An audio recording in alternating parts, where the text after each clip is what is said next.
होती, इच्छा करने वाला खत्म हो जाता है। मनुष्य खत्म हो जाता है, पर मनुष्य की इच्छा कभी समाप्त नहीं होती है। आप जरूरत के हिसाब से चीजें बनाएंगे, आप सुखी रहेंगे, और अगर इच्छा के हिसाब से चीजें बनाएंगे, आप कभी सुखी नहीं हो सकते, कभी भी नहीं। चाहत कभी आपको सुखी रहने ही नहीं देगी। किसी ने कहा कि भैया आवश्यकताएं तो गरीबों के भी पूरी हो जाती हैं और इच्छाएं तो बादशाहों के भी अधूरे रह जाते हैं। राजा महाराजाओं के भी जो इच्छाएं हैं वो नहीं पूरी होती, और झोपड़ी में रहने वाला भी अपनी आवश्यकता की चीज से संतुष्ट हो जाता है। आवश्यकता, क्योंकि इच्छा, देखिए एक व्यक्ति था, सड़कों पर भीख मांगता था, 2 रुपए 4 रुपए। एक बार थोड़ा सा किसी ने देखा, दया आ गई उसको, सोचने लगा इसके पास, बताओ इसने कितने फटे पुराने कपड़े पहने हैं, लाओ इसकी मदद कर दो। उसने कुर्ता दे दिया। क्या दिया? बोलिए, कुर्ता, बोलत रहो। कुर्ता दे दिया। अब ये नया कुर्ता पहने और भीख मांगने जब आज निकला अपनी ड्यूटी पे, इसको बड़ी शर्म आई।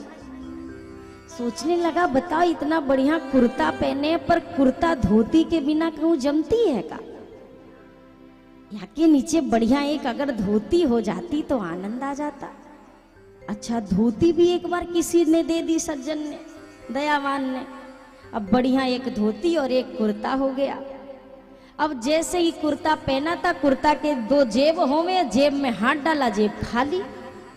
अब सोचने लगा, बताओ कुर्ता भी पहना है, कुर्ते में जेब भी है, पर जेब में जब तक 4 पैसा ना हो तब तक आनंद आता है क्या? तो उसने फिर खूब मेहनत करी। अभी तक 1 सिग्नल पे मांगने जाता था, 5 सिग्नल पे मांगने जाता है। 4 पैसे आ गए जेब में। अच्छा, 4 पैसे तो आ गए। अब सोचने लगा, पैसे तो मेरे पास आ गए, अब इसे रखने का कुछ इंतजाम होना चाहिए, सड़कों पे थोड़ी ना छोड़ सकता हूँ। एक झोपड़ी हो जाती तो कितना बढ़िया रहता। खूब इसने फिर लगकर मेहनत किया। 4-6 महीने टूटी फूटी अपनी एक मड़ैया डाल ली, एक झोपड़ी। अब झोपड़ी डाल ली, अब वहां पे पैसे की व्यवस्था हो गई। लेटा था, गर्मी का मौसम। सोचने लगा, झोपड़ी तो बन गई, इसमें एक बजाज का पंखा लग जाता तो बड़ा आनंद आ जाता। सो उसने फिर मेहनत करी, लग के खूब मेहनत करी, एक पंखा लग गया। अब गर्मी में तो पंखा लग गया, लेकिन अब आई सर्दी। सोचने लगा एक एसी की हीटर की व्यवस्था हो जाती तो बड़ा आनंद आता। ये भी हो गया। करते करते वो व्यक्ति इतना अपने आप में मेहनत करके पाता गया, पर एक के बाद एक चाहत होती गई। किसी ने कहा, ये ऐसा करते करते उसने पूरे देश पर राज्य कर लिया, खूब बड़ा राजा हो गया। कमाते कमाते और मेहनत करके वो राजा बन गया, पर अभी भी उसकी मांगने की आदत नहीं गई। अब सोचिए, कहाँ रोड का भिखारी था, अब एक राज्य का राजा बन गया, पर मांगने की आदत नहीं गई। अंतर इतना है, अभी तक लोगों से सड़क पे मांगता था, अब एक राज्य का राजा है तो दूसरा राज्य मांगता है। मांगना अभी भी उसका बंद नहीं हुआ। बस ये है, लेवल अब थोड़ा हाई हो गया है मांगने का। अब वो पैसे नहीं मांगता है, खुले पैसे नहीं मांगता है। आजकल मांगने वालों की स्थिति भी बड़ी विचित्र है। आप 1 रुपए दे के देना किसी को, वो 5 का सिक्का आप ही को पकड़ा देंगे।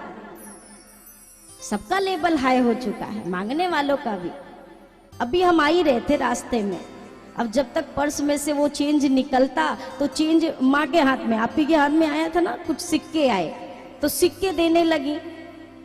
ठाकुर जी थे गोद में डलिए में, तो वो बना नहीं निकालते सिक्के ऐसे। जब तक उसने देखे बोल दिया, माता जी रहने दो। मैंने कहा सही बात है, ये भी अब सब बड़े लोग हैं, कौन गरीबी झेलना चाहता है। मांगने वाले का भी लेवल बढ़ जाता है, और फर्क जानते हैं क्या होता है? कितना भी बड़ा आदमी हो जाए, मांगता वो भी है। अंतर इतना है, एक मंदिर के बाहर बैठकर मांगता है, एक मंदिर के भीतर जाके मांगता है।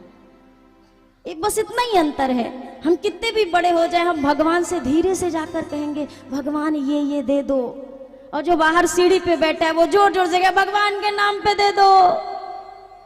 मांग दोनों ही रहे हैं, एक खुलेआम मांग रहा है और एक गुप्त रूप से मांग रहा है। मांगने में दोनों लगे हैं। और मैंने आपसे प्रारंभ की कथाओं में निवेदन किया, मांगने का काम थोड़ी देर के लिए बंद किया जाए। कुछ दिन मांगो, चलो आपको लगता है अरे नहीं कहेंगे भगवान से तो कैसे होगा, चलो कुछ दिन मांग लो, पर कुछ दिन मिल भी लो, कुछ दिन मिल भी लीजिए जाके। श्री अयोध्या कांड की कथा हमारे वही जीवन की कथा है। हम सबके जीवन में ये स्थितियां आती हैं।